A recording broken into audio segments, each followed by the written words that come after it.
Chapter 6 of Treasure Island by Robert Louis Stevenson. Chapter 6 The Captain's Papers.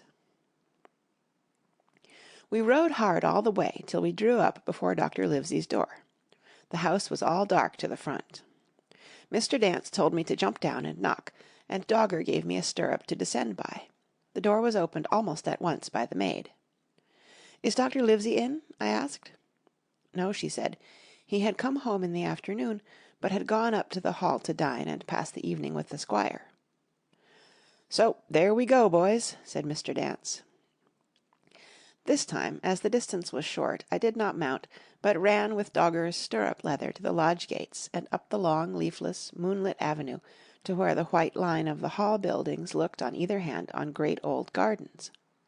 Here Mr. Dance dismounted, and, taking me along with him, was admitted at a word into the house. The servant led us down a matted passage and showed us at the end into a great library, all lined with bookcases and busts upon the top of them, where the squire and Dr. Livesey sat, pipe in hand, on either side of a bright fire. I had never seen the squire so near at hand. He was a tall man, over 6 feet high, and broad in proportion, and he had a bluff, rough-and-ready face, all roughened and reddened and lined in his long travels. His eyebrows were very black and moved readily, and this gave him a look of some temper, not bad, you would say, but quick and high.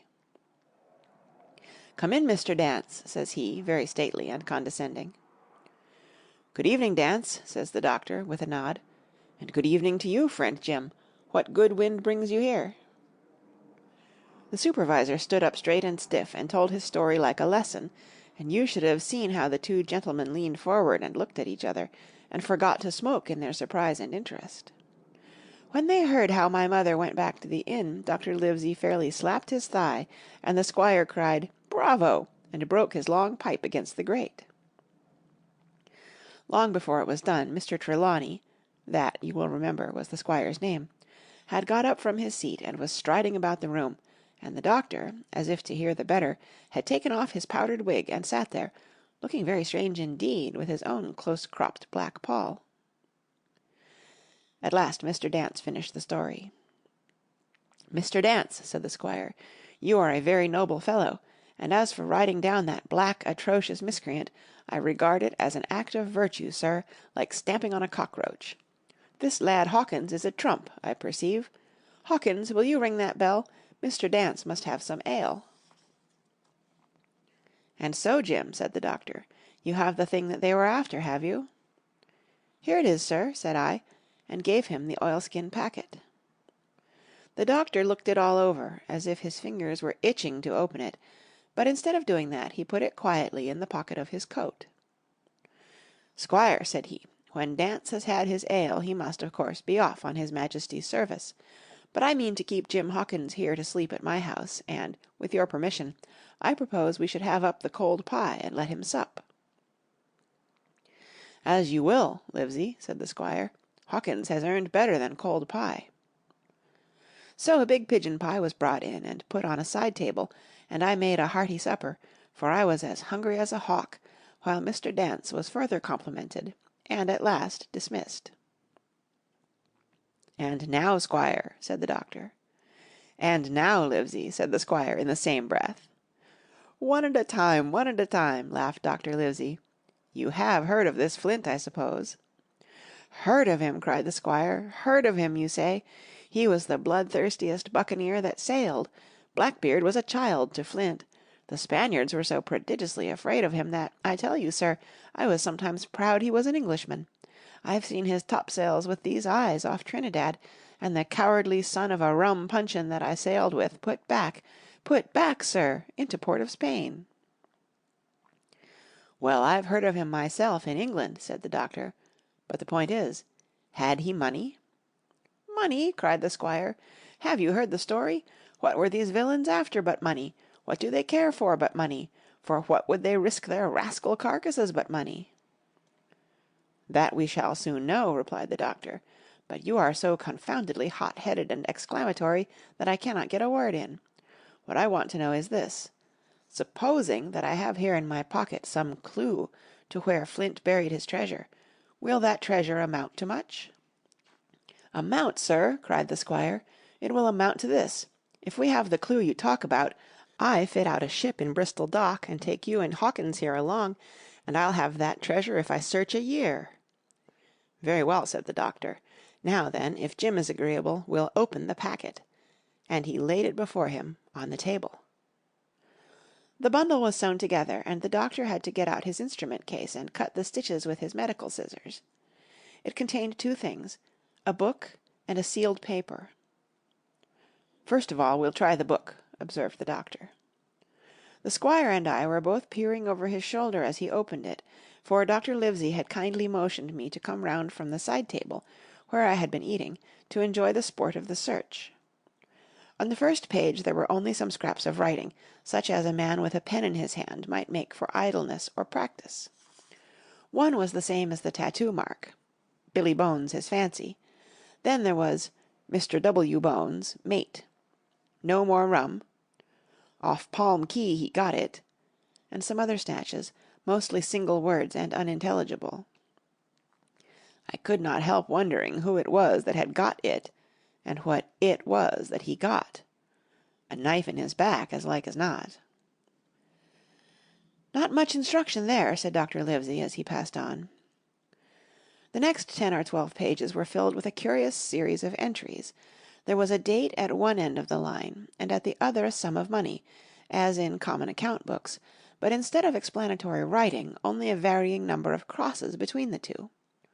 On the 12th of June, 1745, for instance, a sum of £70 had plainly become due to someone, and there was nothing but 6 crosses to explain the cause.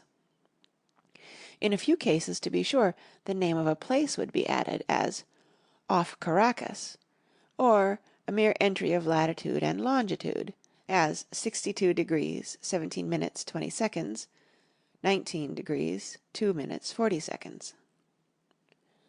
The record lasted over nearly 20 years, the amount of the separate entries growing larger as time went on, and at the end a grand total had been made out after 5 or 6 wrong additions, and these words appended, "Bones, his pile." "I can't make head or tail of this," said Dr. Livesey. "The thing is as clear as noonday," cried the squire. "This is the Black-hearted Hound's account book. These crosses stand for the names of ships or towns that they sank or plundered. The sums are the scoundrel's share, and where he feared an ambiguity, you see he added something clearer. Off Caracas, now. You see, here was some unhappy vessel boarded off that coast. God help the poor souls that manned her. Coral, long ago." "Right," said the doctor. "See what it is to be a traveller. Right. And the amounts increase, you see, as he rose in rank." There was little else in the volume but a few bearings of places noted in the blank leaves towards the end, and a table for reducing French, English, and Spanish moneys to a common value. "Thrifty man!" cried the doctor. "He wasn't the one to be cheated." "And now," said the squire, "for the other." The paper had been sealed in several places with a thimble by way of seal, the very thimble, perhaps, that I had found in the captain's pocket. The doctor opened the seals with great care, and there fell out the map of an island, with latitude and longitude, soundings, names of hills, and bays and inlets, and every particular that would be needed to bring a ship to a safe anchorage along its shores. It was about 9 miles long and 5 across, shaped, you might say, like a fat dragon standing up, and had 2 fine landlocked harbours, and a hill in the centre part marked "The Spyglass." There were several editions of a later date, but above all 3 crosses of red ink, 2 on the north part of the island, 1 in the southwest, and beside this last, in the same red ink, and a small, neat hand, very different from the captain's tottery characters, these words, "Bulk of treasure here." Over on the back the same hand had written this further information: "Tall tree, spyglass shoulder, bearing a point to the north of north-northeast. Skeleton Island, east-southeast and by east. 10 feet. The bar silver is in the north cache. You can find it by the trend of the east hummock, 10 fathoms south of the black crag with the face on it. The arms are easy found in the Sandhill, north point of North Inlet Cape, bearing east and a quarter north. J.F. That was all, but brief as it was, and to me incomprehensible, it filled the Squire and Dr. Livesey with delight. "Livesey," said the Squire, "you will give up this wretched practice at once. To-morrow I start for Bristol. In 3 weeks' time 3 weeks? 2 weeks. 10 days. We'll have the best ship, sir, and the choicest crew in England. Hawkins shall come as cabin boy. You'll make a famous cabin boy, Hawkins. You, Livesey, are ship's doctor. I am admiral. We'll take Redruth, Joyce, and Hunter. We'll have favourable winds, a quick passage, and not the least difficulty in finding the spot, and money to eat, to roll in, to play duck and drake with, ever after." "Trelawney," said the doctor, "I'll go with you, and I'll go bail for it. So will Jim, and be a credit to the undertaking. There's only one man I'm afraid of." "And who's that?" cried the Squire. "Name the dog, sir."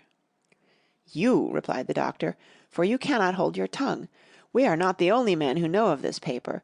These fellows who attacked the inn tonight, bold, desperate blades for sure, and the rest who stayed aboard that lugger, and more, I dare say, not far off, are, one and all, through thick and thin, bound that they'll get that money. We must none of us go alone till we get to sea. Jim and I shall stick together in the meanwhile. You'll take Joyce and Hunter when you ride to Bristol, and from first to last not one of us must breathe a word of what we've found." "Livesey," returned the Squire, "you are always in the right of it. I'll be as silent as the grave." End of Chapter 6, read by Kara Schallenberg, www.kray.org, on Tuesday, June 30th, 2015, in San Diego, California.